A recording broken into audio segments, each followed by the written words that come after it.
Chers élèves, bonjour et bienvenue dans cette vidéo dans laquelle nous allons étudier les différentes manières que l'on a pour exprimer la logique dans les textes. En effet, lorsque vous rédigez des textes, et en particulier des textes argumentatifs, vous devez exprimer la logique de votre raisonnement pour mieux vous faire comprendre par votre lecteur. De quels outils grammaticaux la langue française dispose-t-elle pour exprimer les rapports logiques dans un texte? C'est ce que nous allons étudier dans cette vidéo.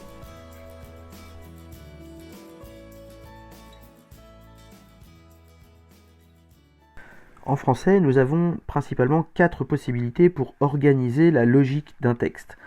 La première, c'est la juxtaposition, la deuxième, c'est la coordination, la troisième, c'est la subordination, et la quatrième, l'utilisation des adverbes.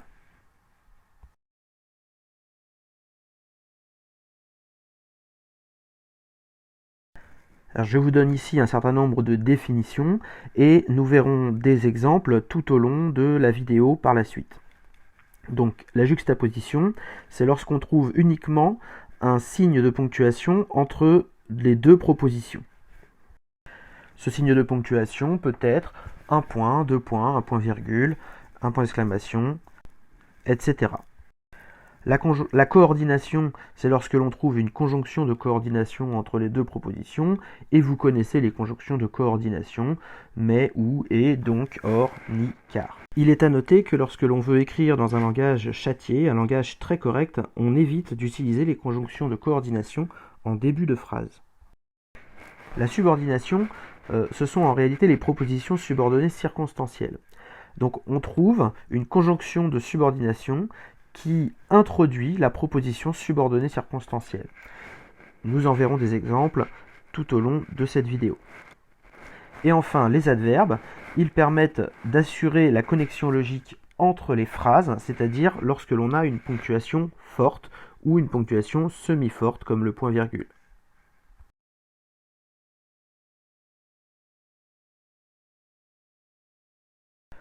Pour chacun des rapports logiques, nous allons donc voir les différentes manières de l'exprimer. On commence par la cause, et je vous ai fait le tableau qui vous permet de voir quels sont les outils pour une coordination, ceux pour une subordination, et ceux pour des adverbes ou des locutions adverbiales. Donc je vous laisse lire le tableau et faire une pause sur la vidéo pour en prendre connaissance avec le temps dont vous avez besoin.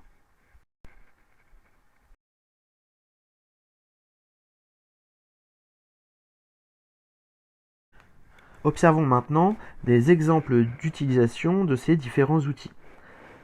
Donc ici, j'ai reproduit 4 fois la même phrase, mais en utilisant 4 manières différentes d'exprimer la cause.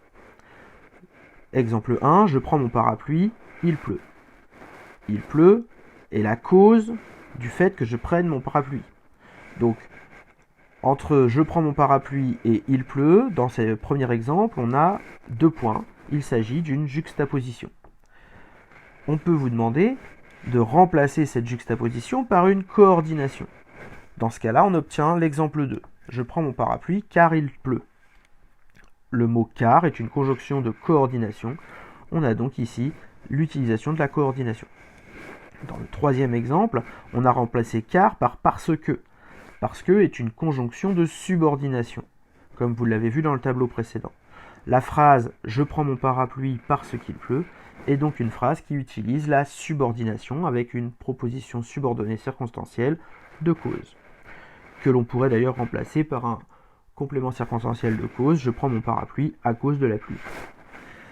Et enfin, dans le quatrième exemple, « je prends mon parapluie, en effet il pleut », on a la cause qui est introduite par un adverbe qui permet d'indiquer la relation logique entre la proposition précédente et la proposition suivante.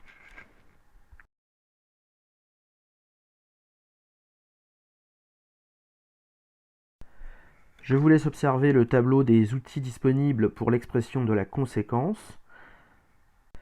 N'hésitez pas à mettre la vidéo en pause pour lire l'ensemble de l'écran.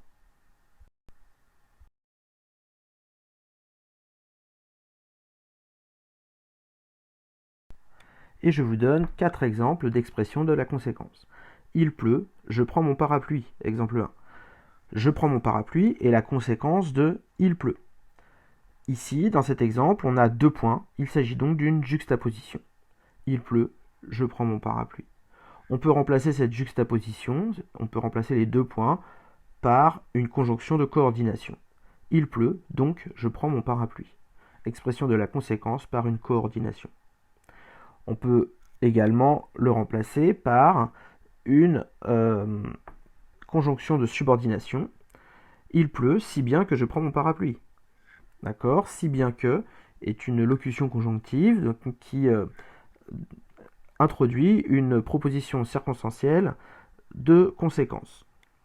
Et enfin, il pleut, c'est pourquoi je prends mon parapluie. On a un adverbe, une locution adverbiale, c'est pourquoi, qui permet d'indiquer la conséquence.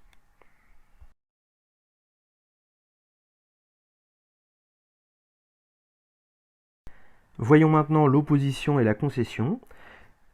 Et je vous laisse découvrir les outils disponibles en français pour exprimer l'opposition et la concession.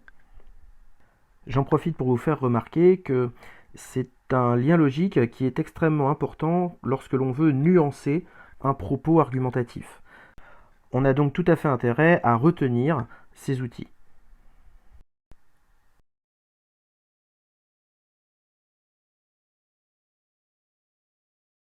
Voici les exemples. J'ai pris 4 exemples exprimant l'opposition. Donc je prends mon parapluie, il fait beau. Il y a une opposition entre la proposition numéro 1, je prends mon parapluie, et la proposition numéro 2, il fait beau, mais elle n'est pas exprimée de manière explicite. Il s'agit donc d'une juxtaposition. Exemple numéro 2, on a remplacé la juxtaposition par une coordination. Je prends mon parapluie, mais il fait beau. Exemple numéro 3, on a remplacé la juxtaposition par une subordination. Je prends mon parapluie, bien qu'il fasse beau. Et vous notez que le subordonnant bien que impose l'utilisation du subjonctif fasse. Enfin, dans l'exemple numéro 4, je prends mon parapluie, point, cependant il fait beau. On a bien 2 propositions et elles sont reliées par l'adverbe cependant.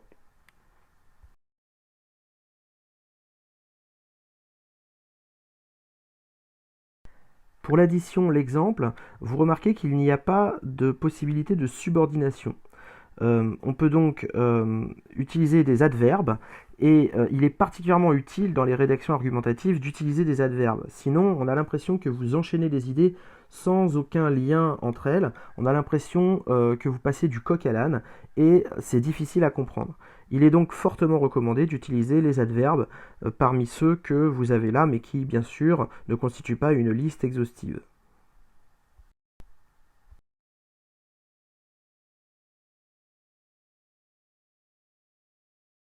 Quelques exemples donc.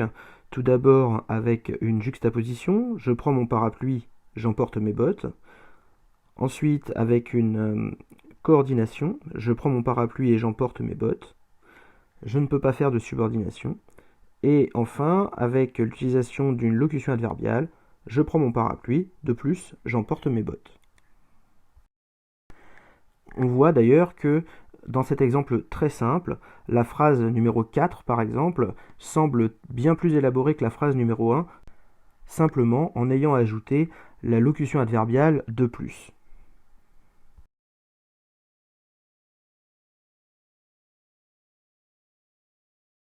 Pour l'expression du but, c'est la coordination qui nous manque. On ne peut pas exprimer le but par une coordination. En revanche, on peut l'exprimer par une subordination à l'aide des outils pour que et afin que, et à l'aide d'adverbes, ou plutôt ici de locution adverbiale, à cette fin ou dans ce but.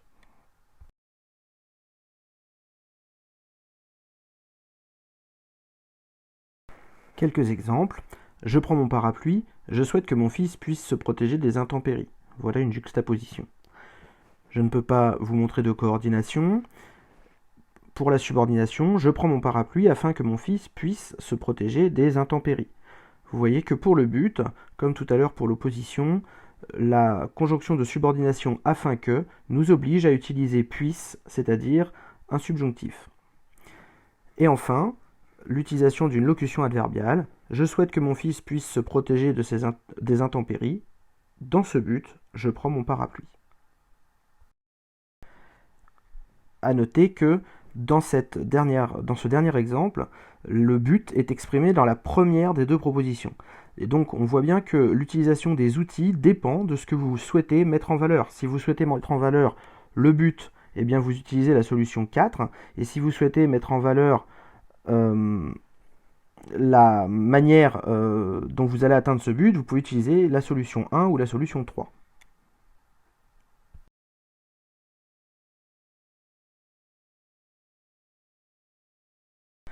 Et enfin, l'expression de l'hypothèse, qui, elle non plus, ne peut pas être exprimée par une coordination, mais on peut l'exprimer par une subordination ou par des adverbes dont je vous laisse prendre connaissance.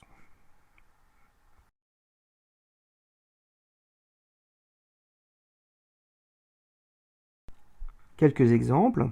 Alors, l'exemple de juxtaposition, il pourrait pleuvoir, je prends mon parapluie. L'hypothèse est exprimée ici grâce à l'utilisation du verbe pouvoir d'abord, qui modalise le verbe pleuvoir, et également par l'utilisation du conditionnel. Pas de coordination donc, et puis ensuite donc une subordination. Je prends mon parapluie au cas où il pleuvrait. Cette fois-ci, on n'a pas le verbe pouvoir, mais on a le verbe pleuvoir directement conjugué au conditionnel présent. Et enfin, avec une locution adverbiale, il pourrait pleuvoir. Dans cette hypothèse, je prends mon parapluie. On a réutilisé, comme dans la première phrase, dans le premier exemple, on a réutilisé le verbe pouvoir au conditionnel pour signifier l'hypothèse dans la première des deux phrases.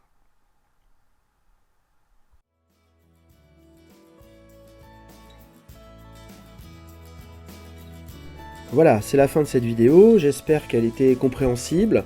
Je vous invite très fortement à la réécouter plusieurs fois en faisant des pauses dans les endroits où je parle vite, dans les endroits où les explications sont intenses. Prenez bien le temps de lire les différents tableaux qui vous sont proposés. Et puis, on se retrouve très rapidement pour des manipulations grammaticales qui vous permettront de vous approprier ces notions. À bientôt!